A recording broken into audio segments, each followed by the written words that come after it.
He's the leader of the world's most populous nation, a rising economic giant, and he's completely rewriting its political rulebook.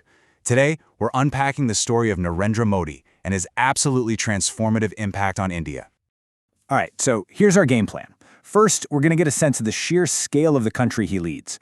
Then, we'll trace his really unique path to power and break down the Gujarat Model. That's his signature economic strategy.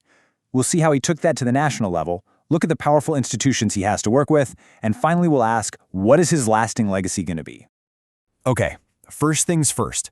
To really understand Modi's impact, you have to wrap your head around the scale of modern India. It is, frankly, staggering. As of 2023, India officially became the most populous country on Earth. I mean, just think about that number, 1.4 billion people. But it's not just about population. India has one of the world's fastest-growing major economies, and that's a huge piece of its rising influence on the global stage. And since 2014, Narendra Modi has been right at the center of this story. He's driven by this incredible ambition to unlock all of that vast potential. So to get a handle on where India's headed, you really have to understand his journey to the top. So how did he get there? Well, Modi's rise wasn't your typical political story. It wasn't born in the elite circles of Delhi. No, it was a long, strategic climb, forged over decades of grassroots organizing and built on a really powerful ideological foundation. You see, his story doesn't start with a political dynasty. It starts in Gujarat with very humble beginnings. The real launchpad for his entire career was his early and deep involvement with an organization called the RSS. That experience was the bedrock that led him first to its political arm, the BJP, and eventually to running his home state. So what is the RSS? Well, think of it like a massive national volunteer organization that's been a huge force in Indian society for almost 100 years now. With millions of volunteers, it's way more than just a civic group. It's really the ideological and organizational engine behind the BJP. And at the heart of the RSS is this core idea called Hindutva. Now, it's really crucial to understand this isn't just about religion, it's a political ideology. It sees India as a unique civilization state whose identity is fundamentally shaped by its Hindu roots. And that vision profoundly shapes the BJP's national agenda. Okay, so during his long run as Chief Minister of Gujarat, from 2001 all the way to 2014, Modi developed this really powerful economic blueprint, and it would become his calling card for the entire country. This Gujarat model was a super clear pro-business playbook. Step 1, fix the state's finances by overhauling the power sector. It was a tough move, but it stabilized the budget. Step 2, with that stable foundation, he just slashed the red tape for big companies to get land and build. Step 3, he poured money into building the roads and ports needed to connect everything.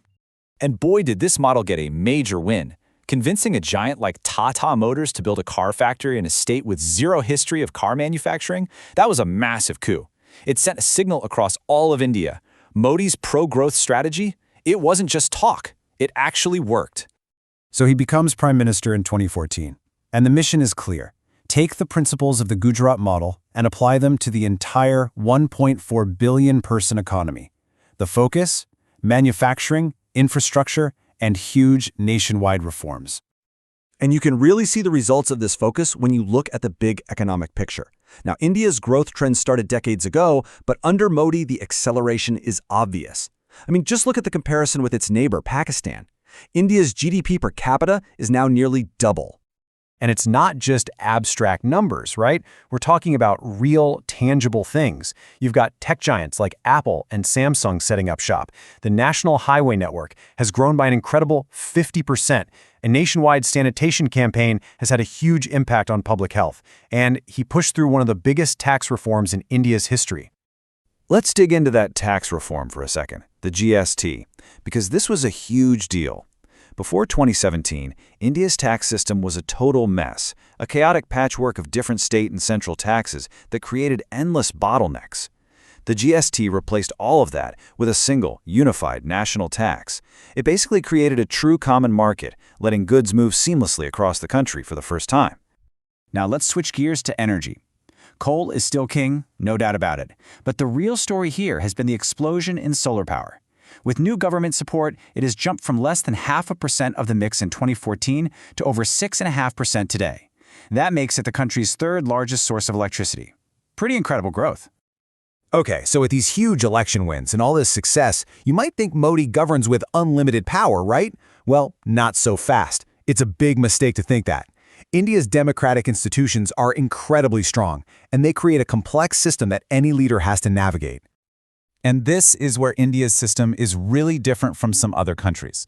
Unlike other strong leaders around the world, Modi has to work within a system that has two incredibly powerful checks on his power: India's fiercely independent Supreme Court and a massive, deeply rooted bureaucracy.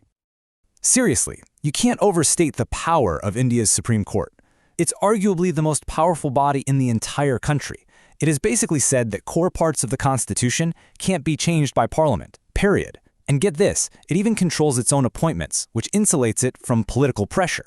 And the court isn't afraid to use that power, stopping major government initiatives in their tracks. So, when you step back and look at the big picture after all these years, how do you even start to define the Modi legacy? He's clearly been a transformative figure, but what's the lasting impact on India's politics and its economy? Well, on the political side, he completely shattered the longtime dominance of the Congress Party and made the BJP the central force in Indian politics. On the economic side, he's overseen a period of really high growth, massive infrastructure upgrades, and successfully positioned India as the go-to alternative for manufacturers looking to move out of China. And maybe that's the key here.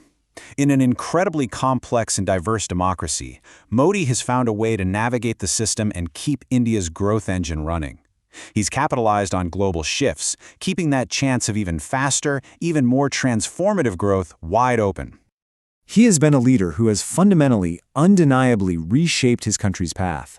And that leaves us with one final, really crucial question about the future. Modi has built a more powerful, more influential India. The question now is whether that power can outlast the man who built it.